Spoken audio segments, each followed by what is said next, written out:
invitado de excepción en los observatorios de Economía Digital Galicia. Hoy se sienta con nosotros uno de los españoles que quizá mejor conoce instituciones como el Banco Central Europeo. Por tanto, su análisis va a ser muy interesante, sobre todo por el escenario de subida de tipos de interés que tiene la economía española y europea por delante. También es un gallego de adopción desde hace muchos años, por tanto, podemos analizar con él cuestiones relacionadas con el devenir y las fortalezas y debilidades de la economía gallega. Catedrático de Hacienda Pública en la Universidad Complutense, José Manuel González Páramo fue miembro del Consejo de Gobierno del Banco de España entre los años 94 y 2004. Después, a partir del 2004, otros 8 años hasta el 2012, fue miembro del Consejo de Gobierno del Banco Central Europeo, del BCE. Bienvenido. Muchas gracias. Hoy se sienta también, dentro del ámbito privado, perteneció a consejos de administración como BBV y hoy se sienta como consejero independiente también desde hace escasamente poco más de 2 meses en el Consejo de Administración de Abanca. José Manuel González Páramo ha sido también miembro de determinadas comisiones en organismos multilaterales como el Fondo Monetario Internacional, el Banco Mundial, la OCDE. Por lo tanto, la perspectiva que nos puede aportar en este escenario de incertidumbres al que se enfrenta la economía, diríamos la economía mundial, por decirlo de una forma, española, europea y también mundial, pues pueden ser muy interesantes. Para empezar, ¿por dónde empezar? ¿No? Pero con lo que tenemos por delante. Pero quizás el gobernador del Banco de España habla de un momento de extrema incertidumbre, ¿no? En España parece que tenemos un poco anestesiado este verano a la espera de lo que pueda pasar en otoño. ¿Qué previsión tiene José Manuel González Páramo de lo que se avecina o de lo que puede pararnos el otoño? Vamos a ver, yo entiendo muy bien las declaraciones del gobernador del Banco de España en el sentido de que ahora mismo tenemos o estamos en medio de una crisis que se superpone a otra previa, porque la crisis, llamémosle, de Ucrania viene muy de cerca siguiendo a la crisis de la pandemia. Cuando estábamos saliendo de aquella ha venido esta y ahora mismo no sabemos cómo va a evolucionar la guerra de Ucrania, no sabemos la política que va a seguir la Reserva Federal Americana, que no es independiente de lo que haga el Banco Central Europeo, porque el tipo de cambio está ahí y tenemos el euro 1 a 1 prácticamente con el dólar. Y por otra parte, las políticas fiscal y monetaria que tenían pólvora suficiente cuando estalló la pandemia han agotado bastante las reservas que tenían. De forma que estos elementos de incertidumbre están ahí y vamos a depender las economías más de las fuerzas propias del sistema productivo, del consumo, de la inversión y no tanto de la ayuda externa que puedan prestar estas políticas. De tal forma que hay que esforzarse más que nunca en seguir las buenas recetas económicas, que como siempre son disciplina en lo macroeconómico, productividad en el sistema productivo, aprovechar las oportunidades allí donde se presentan y afortunadamente la pandemia y la crisis de Ucrania nos han mostrado también que para eso sirven las crisis, oportunidades que se pueden seguir. En ese sentido, hacía referencia a 2 crisis en una, ¿no? Es decir, lo que surge ahora, ¿no? Casi sin solución de continuidad. Pero hay un escenario de decrecimiento, aunque el PIB está creciendo en Europa de forma más o menos constante y sostenida, hay unas previsiones de ralentización en los próximos años, en el 23, en el 24. Estados Unidos acaba de entrar en recesión técnica, en Alemania hay algún farolillo rojo que indica hay riesgo real de recesión en Europa ahora mismo. Hay riesgo de una recesión breve, sí, en el supuesto de que la crisis energética empeora. Y no es descartable. Ya hemos visto cómo se ha ido reduciendo el suministro de gas a Alemania. Alemania es un 30% de la eurozona. La energía, dependa uno o no del gas, se ha encarecido en todas las líneas y esto afecta no solamente al sector productivo, sino a la capacidad de compra de los consumidores, que ven ahora la inflación en España en un 10%, cuando el objetivo era un 2%, y veníamos de tasas del 0 durante la pandemia. Así que todo esto pone sobre la mesa el riesgo de una recesión, esperemos que breve, en la medida en la que todos esperamos que esta crisis bélica, digamos, se estabilice en torno a una situación que permita predecir. Es cruzar los dedos y esperar que el sentido común impere en algún momento. O sea que no sería descartable. Estados Unidos está en una recesión técnica con unos niveles de paro muy bajos, y esto hay que aclararlo porque es menos dolorosa una recesión cuando hay pleno empleo. En Europa no estamos en situación de pleno empleo y en España tampoco, aunque la situación está mejorando de una manera muy significativa. ¿Y cuándo veremos la inflación en un 2%, que es lo que siempre consideran los gobernadores de los bancos centrales, ¿no? el ideal, ¿no? Con la escalada que estamos tan explosiva, ¿no? que estamos asistiendo en el último año? Es decir, esta espiral, ¿cuánto puede prolongarse? Vamos a ver, si el sentido común impera y todos reconocemos el valor que tiene la estabilidad de precios, y al siguiente paréntesis, digamos que para la gente la inflación no ha sido un problema en los últimos 20, 25, 30 años o más. Y la prueba es que la gente no hablaba de la inflación. La inflación no era un tema de conversación. Tú sacabas la inflación en una conversación de café y la gente te miraba como diciendo, ¿de qué me hablas, no? Ahora es un tema de conversación y no solo de café, en cualquier sitio.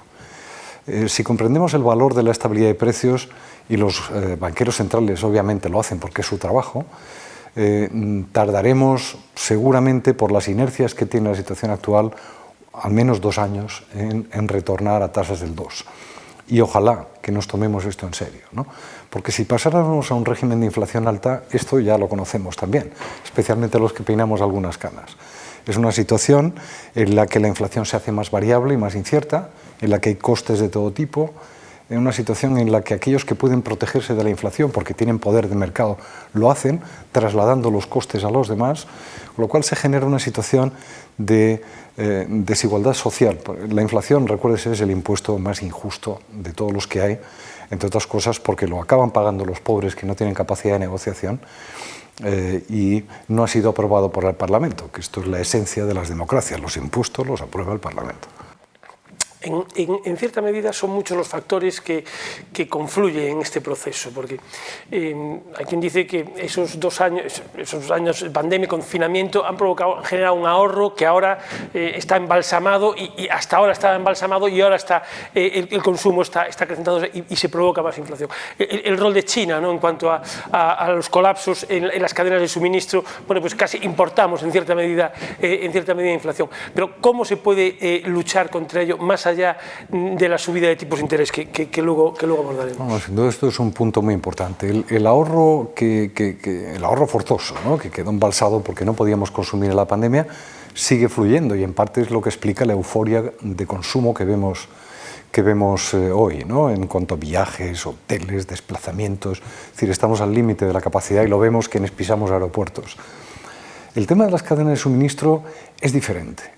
Es diferente y es porque es un problema de oferta, no tanto de demanda. El ahorro se normalizará, la gente tiende a ahorrar un porcentaje de su renta, cuando le sobra un poco se permite una alegría más, pero el tema de las cadenas de suministro es un tema de medio plazo que están acometiendo ya las compañías, reordenando sus cadenas de suministro, acercándolas a los puntos de venta.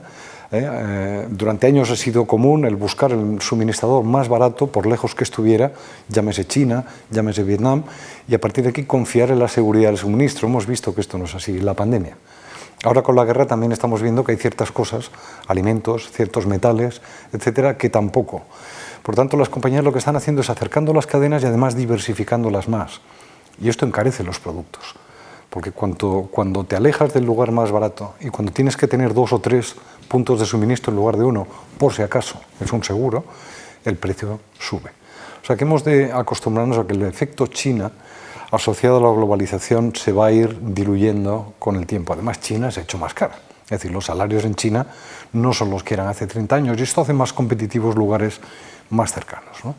La FED norteamericana ha subido 4 veces los tipos de interés en lo que va de año.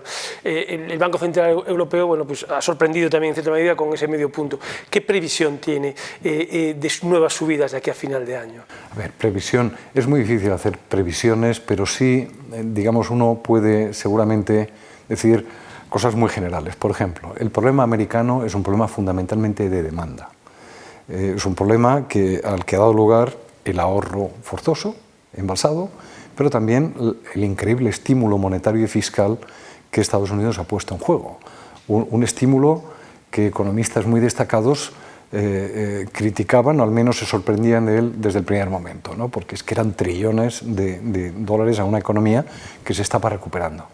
Entonces los problemas de demanda requieren tipos de interés más altos y subidas más rápidas, y es lo que está haciendo la Reserva Federal. En el caso europeo el problema es un problema menos de demanda y que tiene que ver más bien con la oferta, y frente a esto los bancos centrales tienen mucho menos que hacer, porque los tipos de interés actúan sobre la demanda, no sobre la oferta. Entonces el Banco Central Europeo se enfrenta en principio a un problema cualitativamente similar, que es que las expectativas de inflación están subiendo y un Banco Central tiene que impedir que eso ocurra, porque en el momento que la gente no se crea al Banco Central, empieza a indiciar sus contratos y empiezan a ocurrir en el mercado cosas que no son muy deseables. Y lo que es más probable, bueno, al menos esto los expertos que se dedican a analizar la función de comportamiento de un banco central y del otro, esperan que en Estados Unidos los tipos de interés lleguen en 2023 cerca del 4%, ahora están en el 2,25%, y en cambio Europa se quede probablemente en torno a la mitad, en torno a la mitad de subida. Si el tipo de interés normal, vamos a llamar, se habla de normalización de la política monetaria, cuando acercas el tipo de interés al normal, en Europa puede estar en torno a entre el 1,75 y el 2,25, pues que se estabilicen en torno al 2. Sería lógico en el 23. En Estados Unidos se espera que lleguen al 4 y luego empiecen a bajar, porque cuentan con una recesión que en un momento determinado empieza a generar desempleo.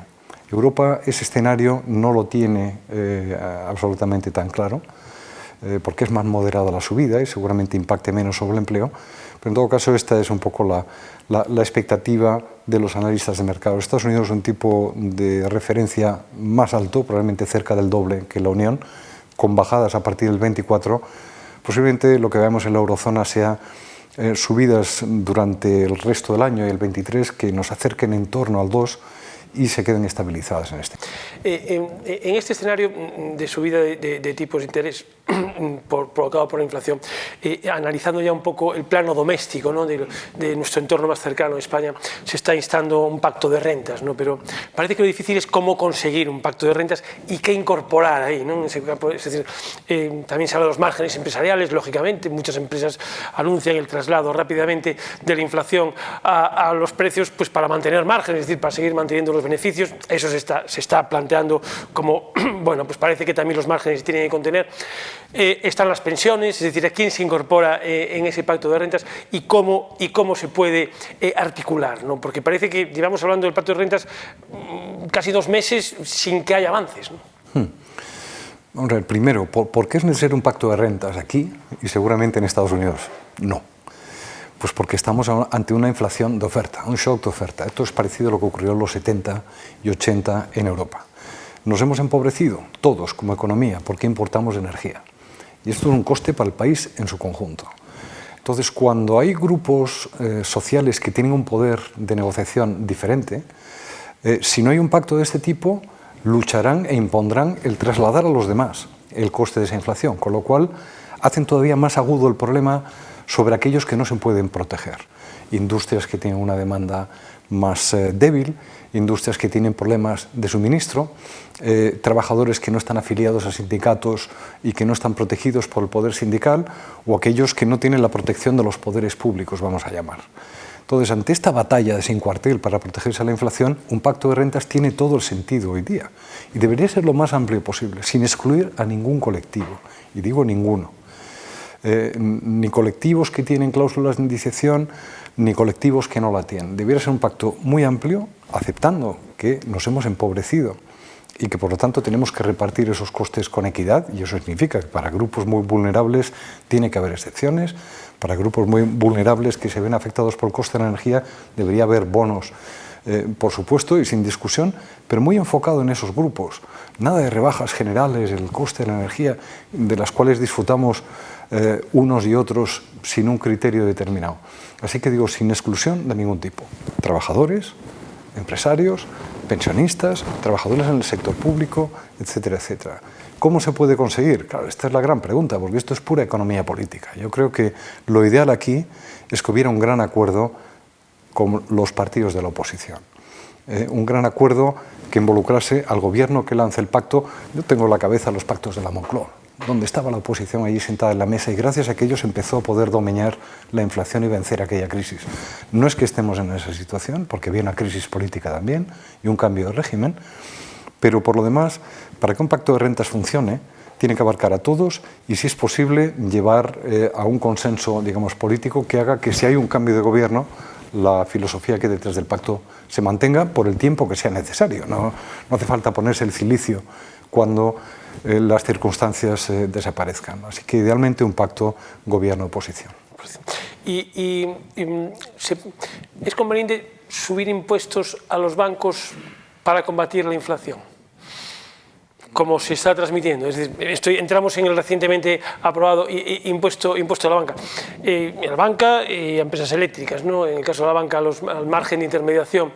Pero no parece que se combata la inflación poniendo impuestos, ¿no? No, está claro que, vamos, no creo que esa sea la finalidad declarada de estos impuestos, porque no hay relación alguna entre los impuestos que mencionas y la inflación. Yo creo que son impuestos que tienen una finalidad recaudatoria, como todos los impuestos que existen. Ahora, valorar los impuestos requiere, primero, conocer el detalle de su diseño, cosa que en el momento en el que hablamos no conocemos más que versiones o propuestas. No sé si ha entrado ya en el Congreso la propuesta específica o no. Entonces, en función de cómo se diseñe, se podrá valorar. Ex ante, un impuesto es bueno cuando recauda lo suficiente, genera muy pocas distorsiones, no es discriminatorio y es equitativo. ¿Lo conseguirá este impuesto o no? Bueno, y cuyos costes de administración además sean bajos, ¿no? Porque habrá que ver hasta qué punto este impuesto nuevo, estos impuestos nuevos, se administran con facilidad y uno puede verificar que el fin que persiguen se consigue.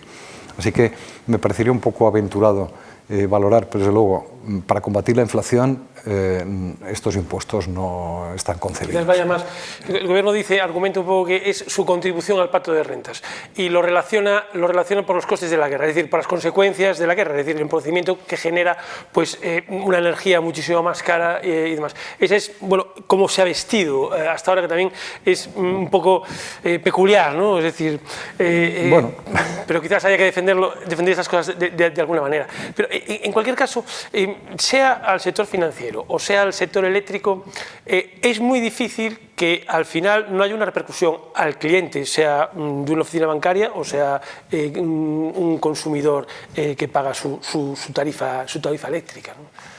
Es una realidad. Yo creo que es complicado. Estamos en un negocio donde hay más o menos competencia, según hablemos del sector energético, del sector bancario. Desde luego, el sector financiero es un sector hipercompetitivo hoy día, no solo porque sea un sector abierto y cualquiera que quiera montar un banco lo monta, sino porque además hoy día hay un cambio tecnológico de tal magnitud que tenemos que el negocio bancario está siendo, digamos, amenazado por las llamadas fintechs, que son pequeñas compañías con 3, 4 o 5 empleados, pero que atacan segmentos de su cadena de valor, y luego las grandes tecnológicas. Tenemos a Google, a Apple, a Amazon, entrando en el negocio financiero también y limando, por lo tanto, los márgenes bancarios.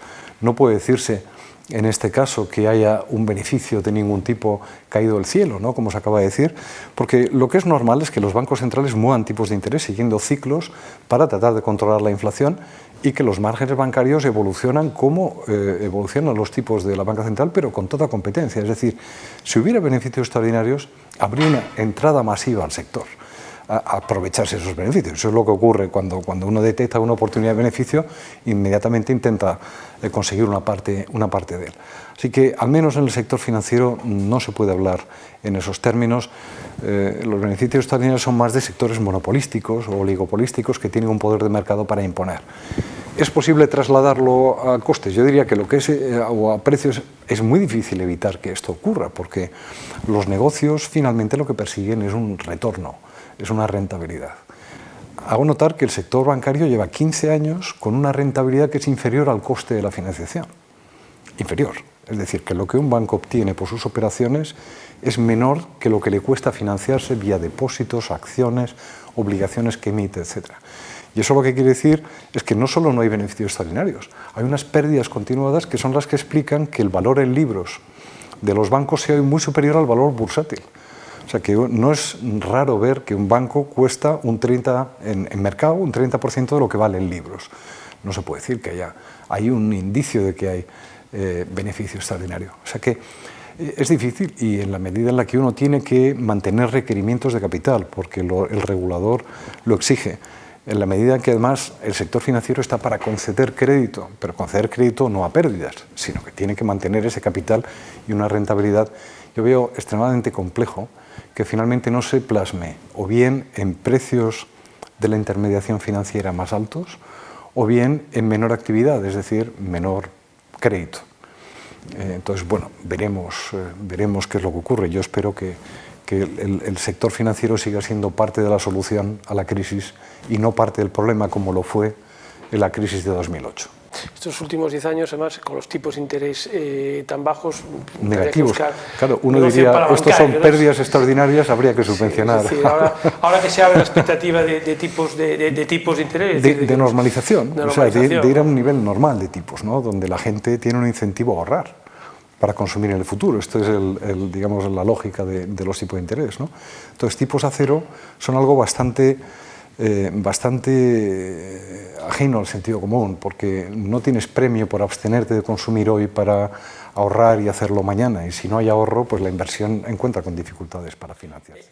Y volviendo a la política económica, ¿es el momento de mantener políticas expansivas o de empezar a pensar ya en ajustes, en consolidación fiscal? Es decir, aunque los límites de déficit están todavía, bueno, pues adormecidos, ¿no?, por la decisión de Bruselas, pero ese escenario de medio plazo de la luz, de la marcha corta y la larga, de la luz corta y la larga, ¿no?, pensando en que esos problemas van a estar ahí a la vuelta de la esquina, ¿cómo se combina? No, pues sí, sin duda, vamos a ver, una cosa es cuando empieza a ejecutarse un programa de consolidación y otra es cuando se planifica.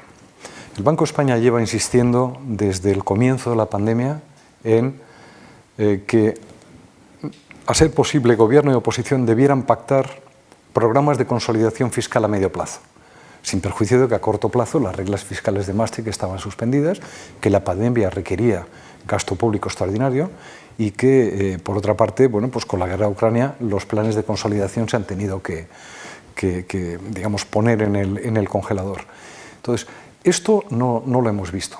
Es decir, no vemos un plan que diga, cuando la tasa de crecimiento llegue a este nivel y hayamos estabilizado la economía, el déficit público va a ir bajando pues del 6 al 5, del 5 al 4, del 4 al 2.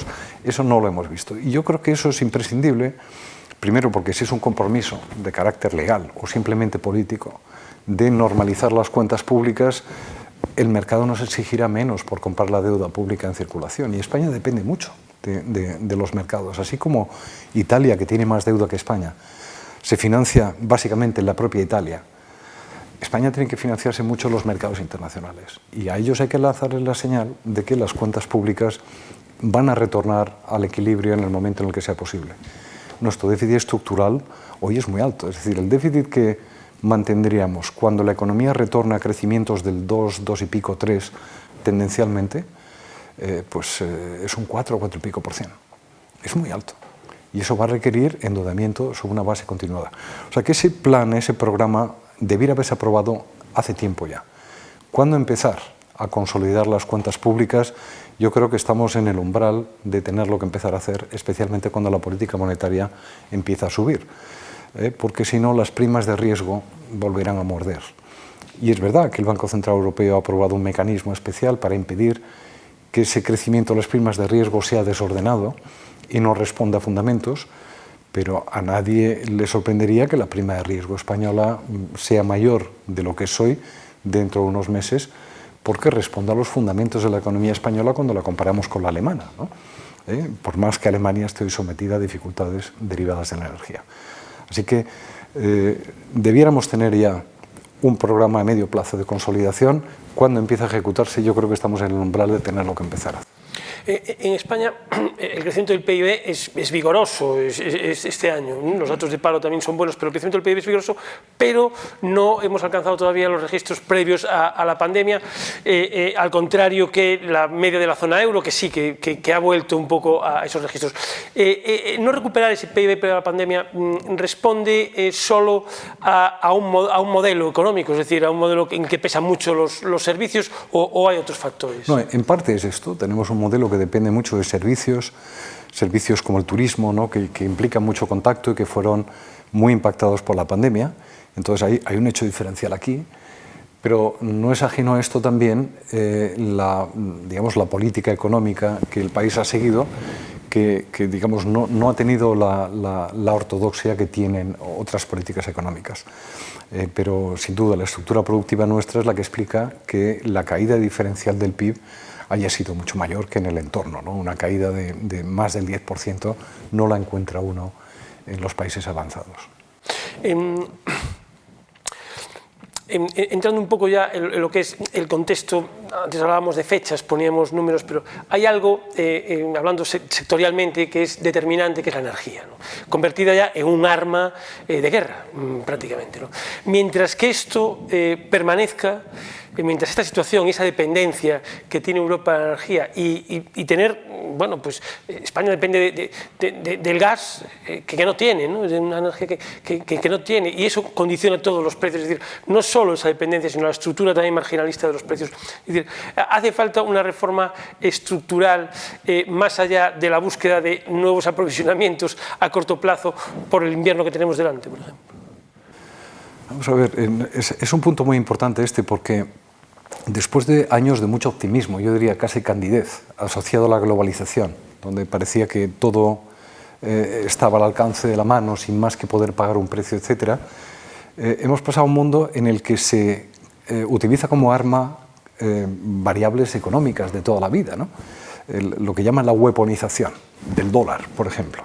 Vemos Estados Unidos sancionando a bancos franceses por denominar en dólares contratos con Irán. Es decir, la weaponización o la utilización de una divisa como arma.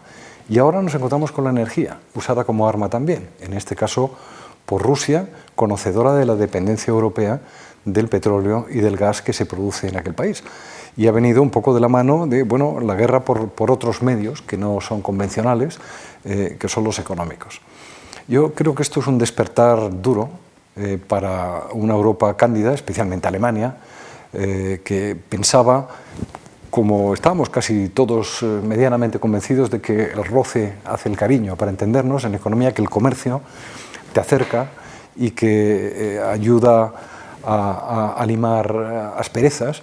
Bueno, pues hemos visto que no es así, que cuando impera el nacionalismo y consideraciones no económicas, uno se olvida de todo lo demás, aunque inflija daño a sí mismo, ¿no? ¿Esto qué quiere decir? Bueno, de cara al futuro, obviamente, entramos, esto nos lo ha recordado la guerra de Ucrania, en una era de inseguridad. Una era de inseguridad energética, una era de inseguridad económica, y ante las eras de inseguridad uno tiene que plantearse cómo puede funcionar mejor en ese mundo, porque la huida, por ejemplo, del dólar, que se lleva produciendo décadas, hace que hoy el dólar tenga el mínimo nivel de utilización en las reservas de los bancos centrales en el mundo. Hoy está por debajo del 60% en bancos centrales, entre otras cosas porque Rusia, preparando esta invasión, porque a nadie se le ocurre pensar que fue una idea absolutamente improvisada, se desprendió de todos sus dólares y bonos americanos, no así de euros, porque yo creo que ellos contaron con otra respuesta de Europa, más dividida y más dubitativa, ¿no? Entonces, de cara a futuro, yo creo que en esta era de inseguridad hay como cuatro Ds, aquí sale un poco el profe que lleva uno dentro. Desglobalización es algo que tenemos ahí, lo estamos viendo, y esto es un mundo distinto al que conocíamos, donde decían, bueno, mandamos un diseño a China, nos lo producen, lo mandan aquí y lo vendemos. Desglobalización, es decir, cadenas de suministro más complejas, porque esto ha sufrido como consecuencia de la situación en la que estamos. Desdolarización, y esto puede tener consecuencias negativas, porque un mundo multipolar en monedas es un mundo mucho más difícil de manejar.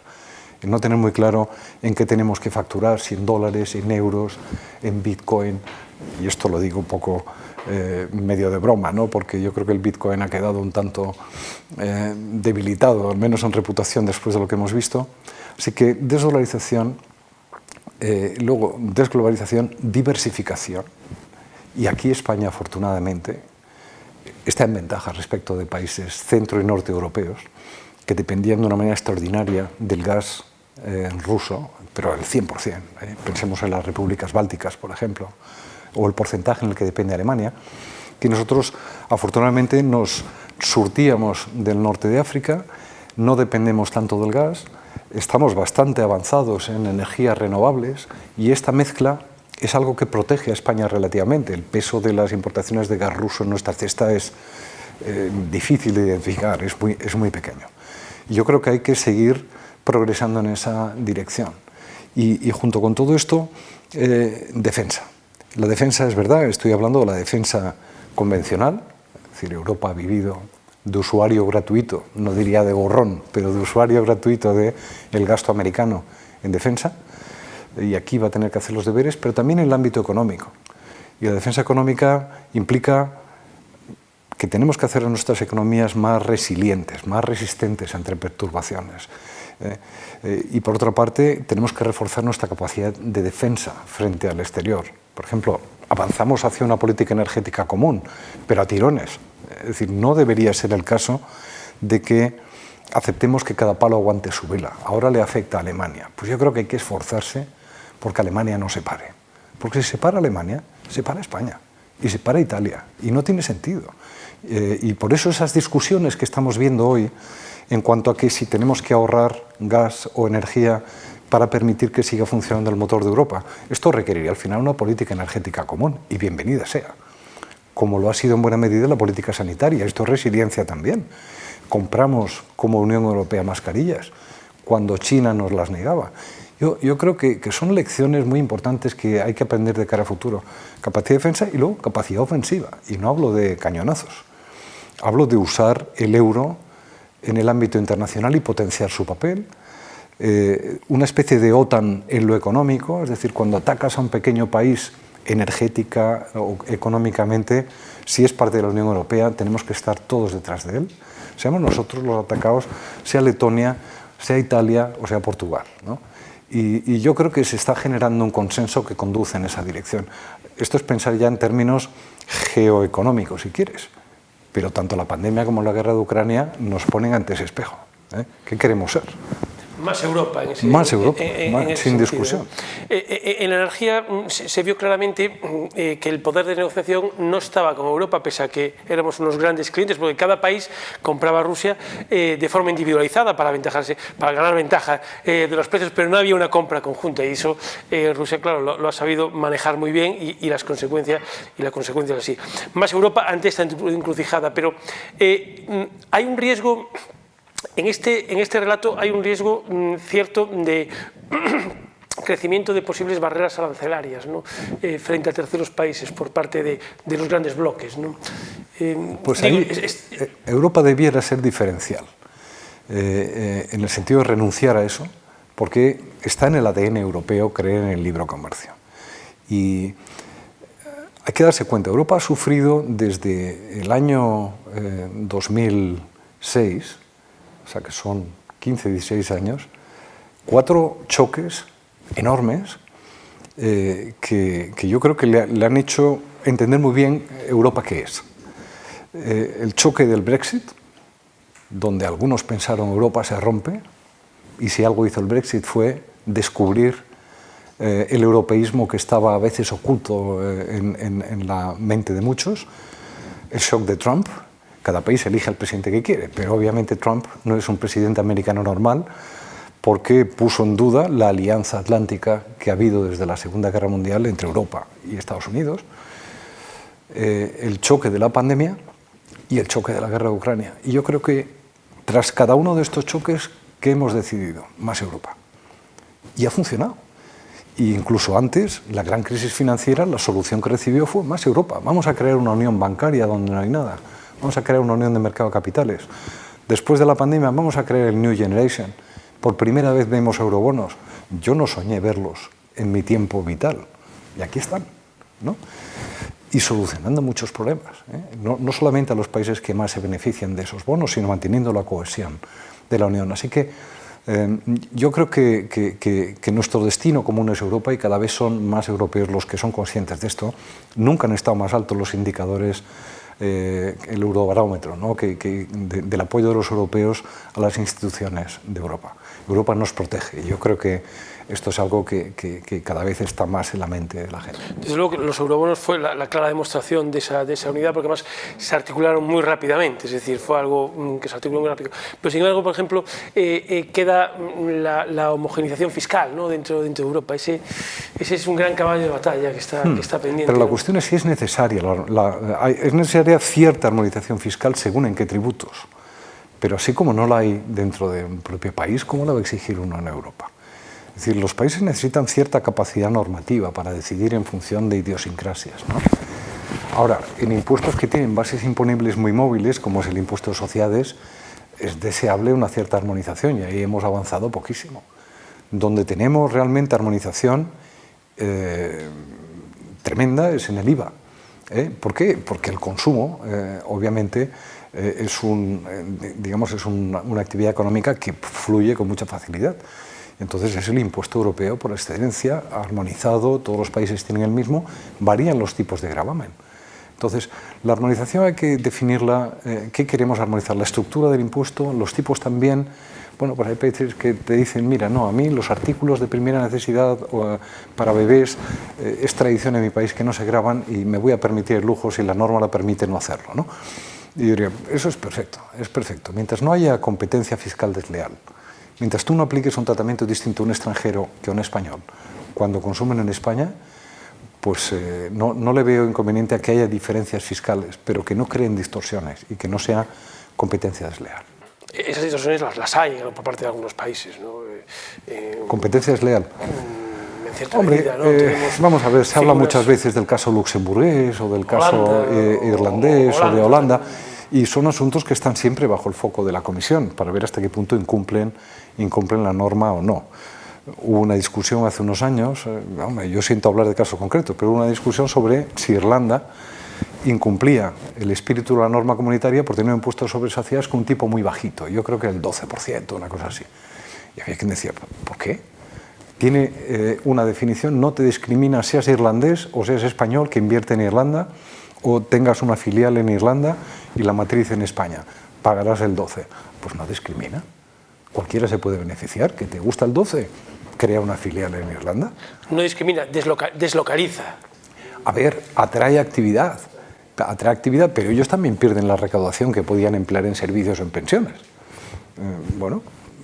Es decir, que yo creo que, hombre, debe haber límites, es verdad, pero hay que tener cuidado, ¿no? con estas cosas. Nosotros usamos el sol para competir, ¿no? Y en Galicia el viento. En Galicia el viento para producir energía. Así que yo sería en esto como, bueno, al menos relativizaría. Yo no espero, ni creo que sea buena una estructura fiscal uniforme, las mismas tarifas del IRPF, los mismos tipos de impuestos sobre sociedades. Lo que esperaría es una normativa esencialmente común, con la misma definición de la base imponible, luego aplica tipos o deducciones en función de circunstancias propias, siempre y cuando no discrimines entre europeos de distinta ubicación, sin discriminar. Una de las demostraciones también de esa mayor unidad en Europa fueron los Next Generation, ¿no? Todos la activación de los programas europeos. En ese sentido, da la sensación en España, ya hablando un poco del caso español, ¿no? y visto también desde Galicia, ¿no? En cierta medida, que están generando más expectativa que resultados en su primer año, cuando estamos ya casi pasando a la fase ya no de los fondos a fondo perdido, sino a la fase, bueno, pues la adenda que está planteando el gobierno ya es para la segunda ronda, que es ya a base de endeudamiento, ¿no? de financiación, ¿no? Entonces, aquí, por lo menos en Galicia, la sensación es que me están generando más expectativa que resultados.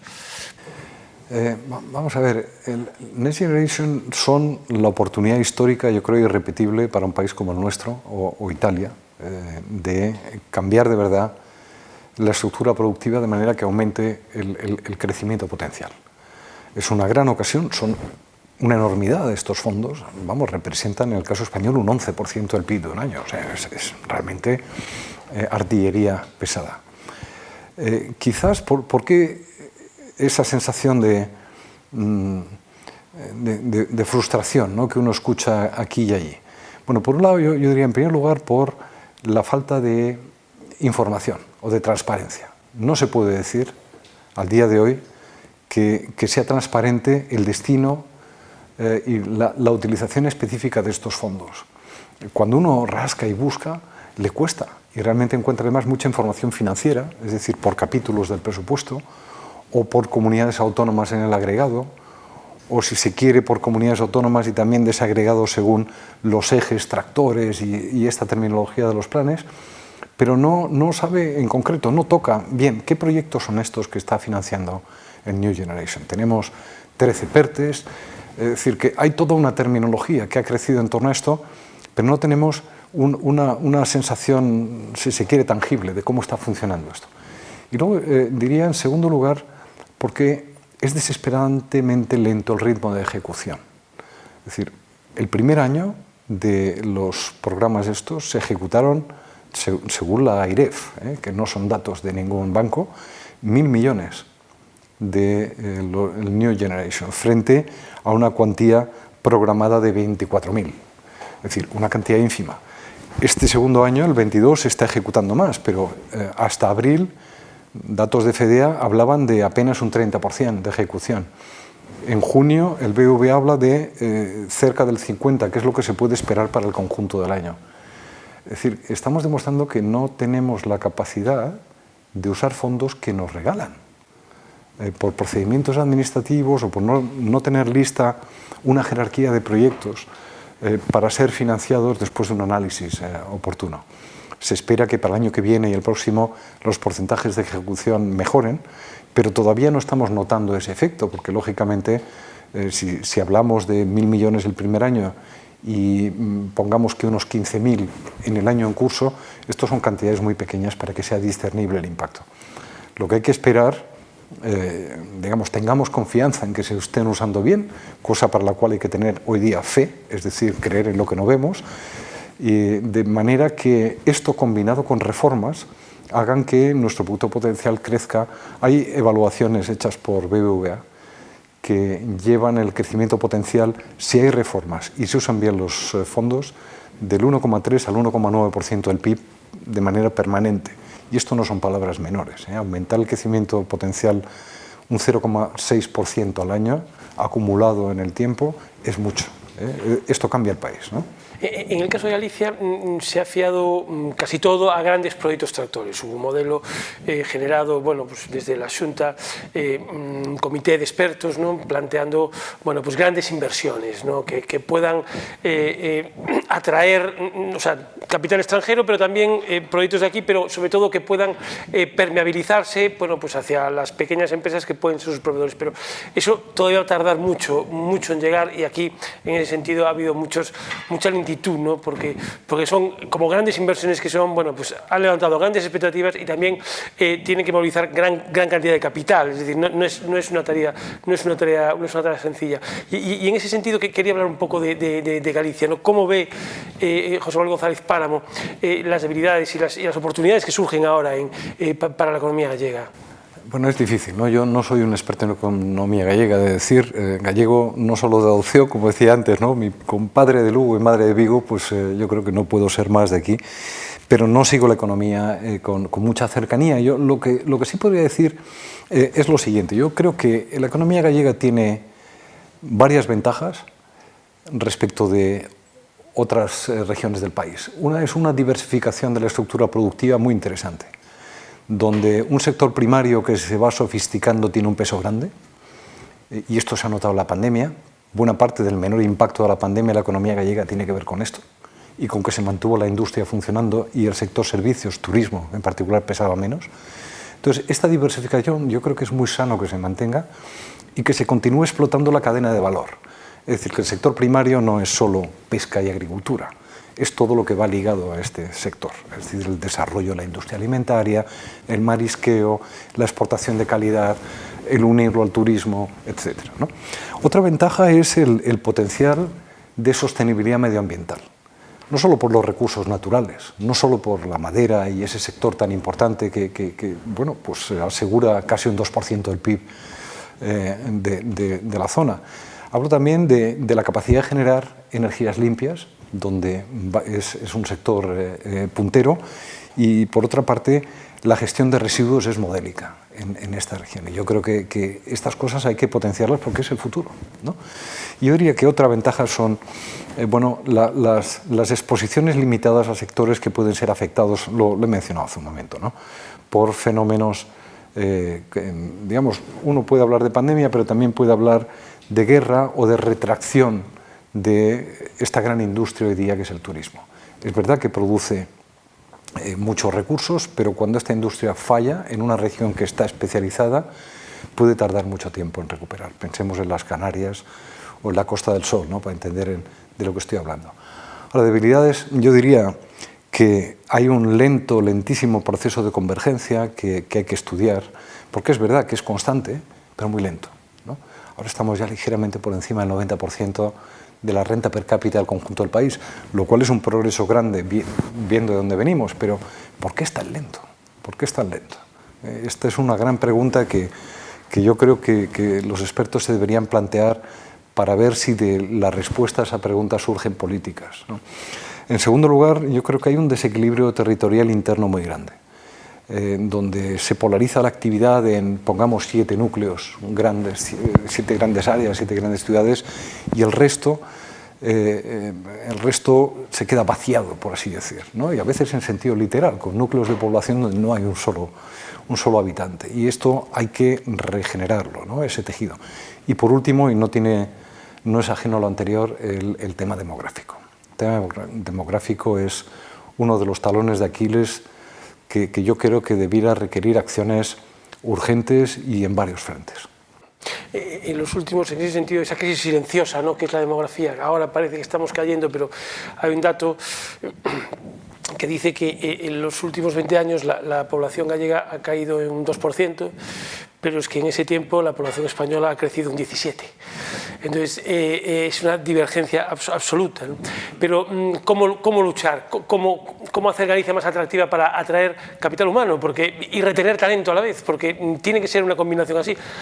Las políticas de natalidad dan lo que dan, ¿no? Y aquí estamos enfrascados en eso, pero quizás hace falta hacer esto más atractivo para la inversión y para la mano de obra, a su vez. No, cuando venía para acá estuve buscando algunos datos sobre esto, ¿no? Había otro dato que es espeluznante, que es este índice de envejecimiento, de sostenibilidad demográfica, que te dice que hay 160 personas mayores de 64 años por cada 100 menores de 16. 100 menores de 16 que son los que pagarán cotizaciones para sostener a este número creciente, mientras que para el conjunto del país es 129.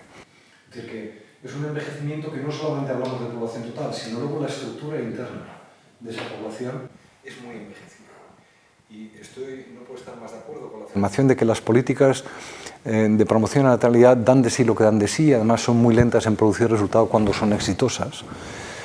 Pero qué duda cabe que el reto no es tanto que nazcan más niños, que por supuesto que sí, pero esto es una parte pequeña del problema, como retener el talento aquí, el que nace aquí, como atraer el talento del exterior. Y esto es ajeno a las políticas de natalidad. Esto tiene mucho más que ver con lo que complementa, digamos, la expectativa de un futuro de éxito. Y aquí está un buen sistema educativo en todos los niveles. Y ojo, Galicia no lo tiene malo, pero seguramente tiene que perseverar en los niveles postsecundarios y profesionales, de formación profesional, y luego crear un sistema de I+D, crear un sistema de promoción de la innovación que haga que la inversión venga, porque sin inversión que venga no puedes aspirar a retener ese talento. Así que es una política de muchas facetas, pero que requiere acción con urgencia, porque es verdad que es lento el proceso de envejecimiento, pero es inexorable. Es decir, que si no hacemos algo, continuará y habrá un momento en el que algunos sectores de actividad se plantearán si tiene sentido, ¿no?, continuar invirtiendo. Así que yo diría que debiera ser muy alta la posición en la lista de prioridades de las autoridades, por supuesto gallegas, pero también nacionales. Bueno, para un gallego de adopción de padres de Vigo y Lugo es un análisis lejos de cualquier epidermis, es decir... Quien vive Alcoa de cerca, sí, o Vestas, pues sabe que hablo, ¿no? Y esto es un pequeño drama que seguramente se compensará con otras inversiones, pero ya es un tipo de empleo muy especial, un empleo de alto nivel, un empleo industrial, un empleo cualificado, que es difícil de reacomodar, salvo por la vía de la emigración. Ojalá que sea interna, pero vaya usted a saber. Entonces, hay que plantearse esto con toda seriedad, porque yo creo que se dan muchas condiciones aquí para el éxito, y hemos visto grandes éxitos internacionales, por volver a Inditex, donde un negocio localizado en un lugar, digamos, geográficamente que no es el ideal, no está en el centro de Europa, no está centro de grandes vías de comunicación, la producción está concentrada en un lugar de A Coruña y es un éxito internacional. Luego se puede, ¿no? Hay que articular el territorio, la intermodalidad a fondo, lo medioambiental da unas oportunidades espectaculares para generar industria e inversión. Hay que planteárselo como, digamos, en muchos ejes dirigidos a la retención y la atracción de talento. Sin esto no hay futuro. Todo ese escenario convive con... José González Plano conoce muy bien el norte de la Mariña, el norte de Lugo, y ahí hay una crisis industrial permanente con dos ejemplos clarísimos, ¿no? Aquí ha habido un debate si estamos ante una crisis industrial o una crisis de determinadas industrias, ¿no? Bueno, porque es verdad que hay casos de éxito, pero sectores maduros, como puede ser Alcoa, pues pasó lo que pasó, pero en cambio en otros que forman parte de la cadena de valor, como el caso de Vestas en Viveiro, de la cadena de valor de un sector emergente como es el eólico, bueno, pues han fallado, han pinchado ahí, ¿no? Por tanto, es una crisis industrial además muy intensiva en empleo, ¿no? En discusión, o sea, que uno puede analizar hasta qué punto esa crisis es una crisis industrial, pero, a ver, no es ajeno a los problemas de Alcoa, que siendo una industria electrointensiva, paga unos precios por la energía que se pagan en pocos sitios de Europa, ¿no? El aluminio se produce en otros países del mundo, que se lo plantearán de otra manera. Es decir, hay formas de articular las cosas y, hombre, no desaparece por completo la actividad, esto es verdad. Pero son ejemplos. Alcoa está, Alcoa no, Vestas está ligado a la transformación medioambiental. Es muy difícil de entender esto, ¿no? Es un tema de competencia en costes, es un tema de transporte, es un tema de quién ofrece ventaja comparativa. Bueno, esto hay que mirarlo, digamos, muy de cerca y entenderlo bien. O sea, bueno, hemos empezado en el Banco Central Europeo, hemos empezado en Frankfurt y hemos acabado en Viveiro. No está mal el recorrido que hemos hecho en este tiempo. Yo quiero agradecer muchísimo en nombre de Economía Digital Galicia la presencia hoy aquí, los observatorios de José Manuel González Páramo, y bueno, y ojalá que cuando la inflación vuelva a estar en el 2, pues nos podamos volver a sentar y celebrarlo, porque serán buenas noticias. Nada, espero que sea antes. Muchas gracias por la oportunidad que me dais, que es un placer dialogar con vosotros. Muy bien, encantados.